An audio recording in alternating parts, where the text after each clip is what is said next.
안녕하세요. 코인사이클입니다. 오늘은 파일코인에 대해 알아보는 시간을 가져보려 합니다. 인터넷에 좋은 글이 있어가지고 가져왔는데 인류의 기록을 블록체인상에 영구 보존하겠다. 파일코인이란 파일코인 설명에 앞서 블록체인이란 무엇인가에 대해서 다시 한번 설명드리고 이게 어떻게 혁명적인지 설명을 한번 드려볼게요. 자, 비트코인이 있습니다. 비트코인 블록체인이죠. 비트코인을 채굴하는 노드가 있어요. 이 노드는 단일 노드로 존재하지 않죠. 블록체인인데 블록체인의 개념이 뭐냐면 여기에 있는 원장의 내용, 원장의 내용, 복사본이 아닌 거를 이 노드에 다른 옆에 노드에 그대로 복사시켜 줍니다. 복사가 아니죠. 예. 원장이 그대로 옮겨집니다. 예, 다 채굴하는 노드들이에요. 이게 채굴하는 노드들이고 뭐 그래픽카드로 채굴 한다고 하는데 이 노드들이 채굴을 하면서 얻어가는 게 그 그래픽카드와 전력을 쓰면서 비트코인을 받아가죠. 비트코인을 받아가는데 이 블록체인이란 갑이 을에게 송금을 합니다. 송금을 할 때 내가 이 사람한테 돈을 보냈다. 이 보냈다는 이 기록이 트랜잭션이라고 하죠. 익숙한 단어죠. 이 트랜잭션이 누군가 채굴하고 있는 BTC 노드에 기록이 됩니다.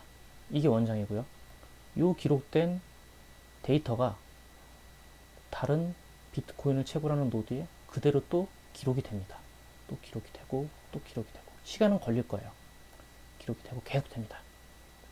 계속 기록이 돼서 이 노드가 갑자기 뭐 천재지변이나 아니면 뭐 변심으로 인해서 파기가 됩니다. 그리고 따로 새로운 노드가 생겨나요. 주변에 비트코인을 채굴하고 싶으니까요, 사람들이. 그렇게 됐을 때 새로운 노드에도 이 원장이 그대로 옮겨집니다.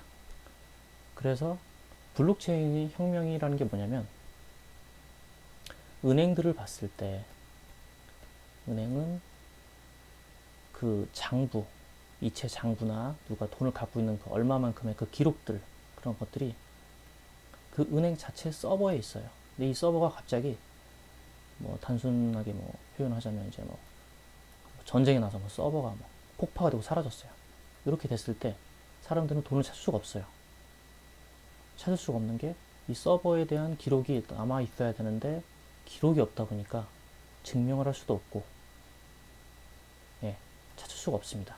근데 이제 비트코인의 이 블록체인이란 어떤 노드가 파기가 되거나 사라져도 그 원본, 원래 장부, 원장이 모든 노드에 기록이 되어 있기 때문에 한 번에 모든 노드가 다 사라지지 않는 한 절대 바꿀 수도 없고 해킹할 수도 없어요. 네. 그 때문에 블록체인 적용한 BTC, 비트코인이란 게 처음에 나왔을 때 은행을 대체할 거다. 이런 얘기가 있었죠. 정말 혁명적인 기술이고 화폐의 신기술이죠. 아직도 적용을 하려고 많은 코인들이나 여러 기업들이 노력을 하고 있어요. 결국엔 뭐 현재 분위기로는 비트코인을 인정했죠. 자, 비트코인 블록체인에 대한 설명은 일단락 여기까지로 하고 그 다음에 글을 마저 읽어 나가 보겠습니다.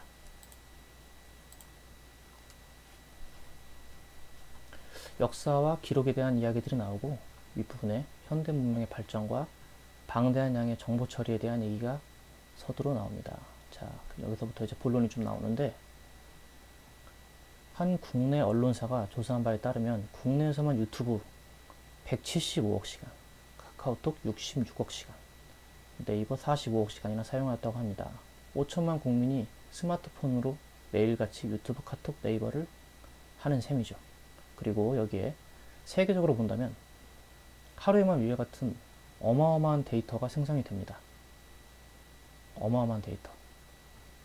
그리고 현대 기술이 발전하면서 AI와 빅데이터의 발성으로 생긴 스토리지 데이터를 과연 다 저장을 할 수 있을지 이제 그런 의문을 남기면서 길게 설명한 기록물의 저장을 시작으로 향후에 생겨날 데이터 생산량을 데이터 센터가 따라갈 수 있을까요? 이런 문제를 해결하기 위해 나온 것이 파일코인입니다. 파일코인은 현대 디지털 생태계에서 혁명적인 역할을 하는 분산 파일 저장 및 관리 시스템입니다. 이 시스템은 중앙 집중식 스토리지 솔루션과는 완전히 다른 개념을 제시하며 사용자와 스토리지 공급자 간의 혁명적인 피어-투-피어 거래를 촉진합니다. 피어-투-피어. 네. 보시면은 여기서 말씀드린 빅데이터, AI, 이번 연도에 챗 GPT가 엄청나게 흥했죠. 엄청나게 흥하고 정말 굉장한 화제가 되고 뭐 5일 만에 뭐 엄청난 인원을 가입시키고 그리고 그 기능 또한 엄청나게 놀라운 정말 이게 현생을 살면서 이게 이 기술이 진짜 여기까지 왔나 사람들도 다 놀라고 근데 그 챗 GPT 그 서버 유지하려면 공룡 기업 정도는 돼야지 가능하다고 하더라고요. 하루에 사용해야 되는 그 데이터 GPT가 배워야 되는 그 데이터 우리가 물어보고 질문을 하면은 그거에 대한 완벽한 대답을 하기 위해서 모든 삼라만상의 정보를 다 가지고 있어요. 그걸 계속 지금도 배우고 있어요. 그 GPT의 그 데이터를 이제 기업들이 이 글에서는 그리고 파일코인의 그 비전에 보면은 그거를 기업들이 이제 모두 감당하기는 힘들 거다라는 거를 이제 전제로 시작을 해요.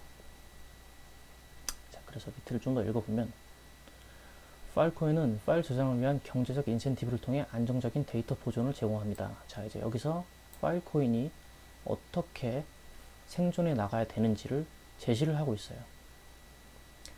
자, 쭉 읽어놓으면은 여기에는 블록체인 기술과 네이티브 암호화폐인 파일이 함께 작용합니다. 사용자는 파일을 저장하기 위해 파일을 지불을 하고 파일코인 생태계 얘기가 나오고 있어요. 파일을 지불을 하고 이러한 파일을 안전하게 저장하는 스토리지 마이너에게 보상을 제공합니다. 이 스토리지란 그냥 간단하게 하드웨어, 하드 우리 저장하는 하드, 뭐 USB, SSD 뭐 그런 거를 생각하시면 돼요. 그게 스토리지입니다.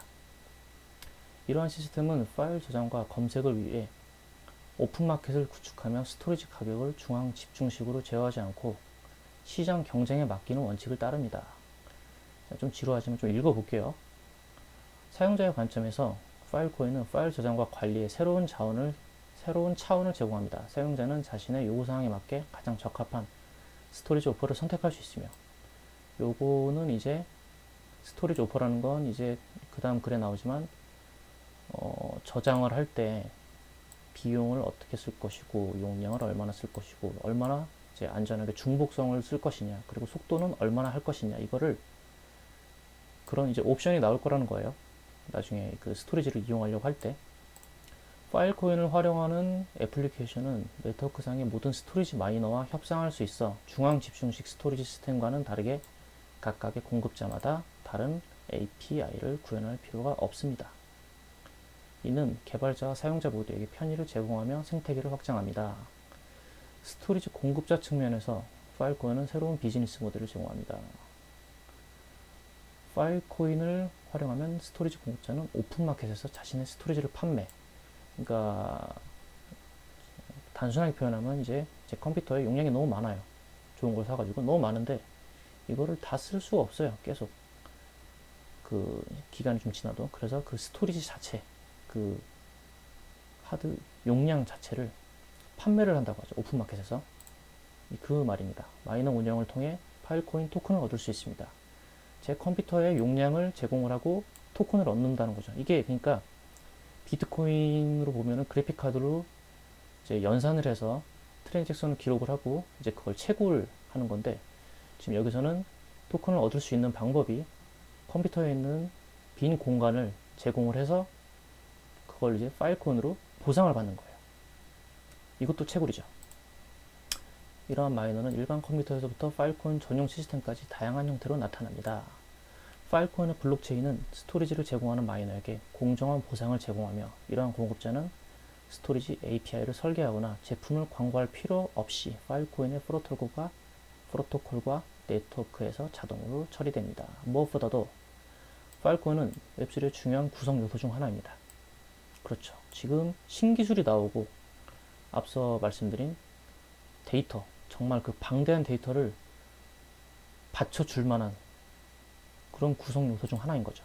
웹3, 웹 3.0은 중앙 집중식 응용 프로그램을 분산 프로토콜로 대체하는 소프트웨어 개발의 새로운 패러다임을 제시하고 있습니다. 이것은 사용자가 자신의 데이터를 소유하고 제어할 수 있는, 신뢰할 수 있는 인프라를 구축하는 것을 목표로 하며, 파일코인은 이러한 웹 3.0 생태계를 지원하는 중요한 부분입니다. 파일코인은 파일을 피해와 간에 공유하는 중요한 역할을 하며, 사용자와 공급자 모두에게 혁신적인 솔루션을 제공하여 디지털 세계의 미래를 형성하고 있습니다. 자, 근데 이제 파일코인, 이제 아까 BTC, 비트코인 그 노드를 잠깐 봤었죠. 파일코인은 어떤 방식이냐? 비트코인에 기능이 하나가 더 들어갔는데, 굉장히 앞으로 있을 챗GPT가 있는 그런 AI 시대에 꼭 필요한 기능을 집어넣은 노드라고 표현할 수 있죠. 네, 파일코인 있어요. 아까 그림을 연상하시면 아주 쉽게 이해가 되실 거예요. 자, 이것도 노드입니다. 파일코인 노드가 있어요. 파일코인 노드가 있고, 모든 게 연결되어 있어요. 아까처럼 똑같이. 여기에 저장하는 파일이 있어요. 이 파일을, 자, 그럼 아까는 모든 트랜잭션이 같은 노드에 그대로 똑같이 원장이 있다고 했는데, 파일코인은 조금 구성이 다릅니다. 그리고 달라야만 돼요. 방대한 데이터가, 정말 공룡 기업들이 사용하는 방대한 데이터가 이렇게 많은데, 이 데이터를 똑같은 용량을 모든 노드에 저장을 시킬 수는 없어요. 그래서 아까 위에서 설명 나온 게 그 중첩과 속도, 그리고 용량 사용하는 거, 그런 거 옵션이 아마 나올 거라고 했는데, 그 옵션들을 이제 보자면, 이게 방대한 양의 데이터를 암호화시켜서 모든 노드에 분산시켜 놓는 거예요. 근데 이제 한 노드가 깨져서 요만한 조각을 여기로 보냈는데 요만한 조각은 일로 가 있고, 이렇게 돼 있을 때, 여기가 깨졌을 때 이 파일이 무너지잖아요. 나중에 찾으려고 하면 파일을 찾을 수가 없어요. 깨졌기 때문에. 그런 것처럼 이 옵션이라는 게 뭐냐면, 이 같은 조각을 몇 개의 노드에 분산시켜서 놓을 것이냐, 이것도 아마 조건이 될 거예요. 더 많은 양을 사용하게 되면 더 많은 파일 코인을 지불을 해야겠죠. 그게 기업이든 개인이든. 네, 파일 코인의 생태계는 이렇게 돌아가요. 엄청 큰 전용 서버 같은 그런 노드도 있을 것이고, 개인 컴퓨터도 이렇게 요만하게 있겠죠. 자, 이제 이거를 엄청난 데이터를 맡기려고 하는 이제 기업이 파일 코인을 각 노드에 스토리지를 제공하는 그만큼을 이제 프로그램을 해서 지불을 하는 거죠. 그래서 용량이 크면은 더 많은 파일 코인을, 용량이 작으면 조금 있는 파일 코인을 이제 채굴을 하게 되는 거죠. 채굴보다는 사실은 이거는 이제 그 대가를 받는 거죠. 파일 코인의 대략적인 설명은 이러합니다. 어떻게 좀 이해가 잘 되셨을지 모르겠어요. 앞으로 이제 파일 코인에 대해서도 이제 정보를 올려드리려고 하는데, 사실 그동안 너무 많이 떨어졌어요. 파일 코인이. 파일 코인 차트를 한번 확인해 볼까요?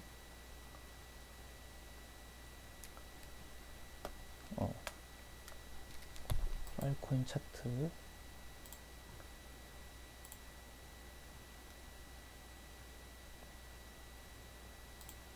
파일 코인 차트에 가면은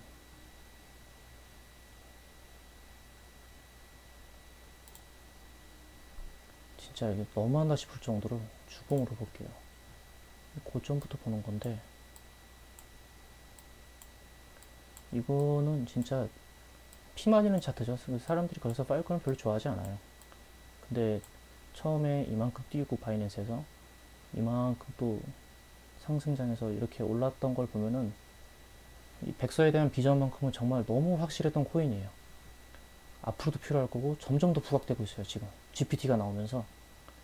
그리고 아서 헤이즈라는 예전에 비트맥스 CEO였죠. 예, 그 사람도 계속 언급을 하고 있어요. 가격은 쓰레기예요. 근데